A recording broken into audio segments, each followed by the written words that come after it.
Welcome back. For protesters in Minneapolis, their goal has been getting ICE out of their city completely.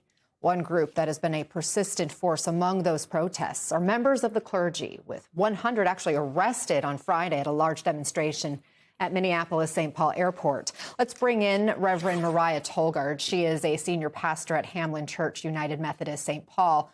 Reverend, thanks so much for being here. You were among those arrested at that protest on Friday before the killing of Alex Pretty. Why was it important for you and other clergy members to join the protesters, and have protests changed since Pretty's death?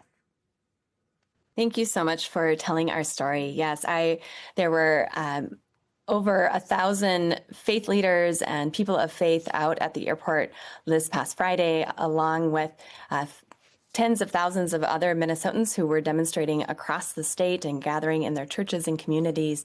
And we felt especially called to go to the airport because since January 1st, over 2,000 of our Minnesota neighbors have been deported out of MSP. Also, ICE has arrested over 30 airport employees while they were at work. And we felt it was important to take a stand where this cruelty is taking place firsthand. And so gathered with these colleagues, there were 100 of us who were singing and praying and standing up for our faith and for our neighbors. Do you feel like your protests have worked? I mean, the fact that we're now seeing this shift in the Trump administration's approach with the Border Patrol official, Gregory Bavino, leaving, a new person, Tom Homan, coming in, does that tell you that your message is being received? I think and hope and pray this is a turning point in Minnesota. On Friday, it was such a heartening day to stand in solidarity with so many people who were calling for this administration to stand down in Minnesota. And then the next day to witness the atrocious killing of Alex Pretty, a 37-year-old nurse and Minnesotan who was out there not as a protester, but as a protector. And people could see firsthand in the video that he was trying to help a woman get up at the time that he was attacked. And that was a horrific and tremendous loss.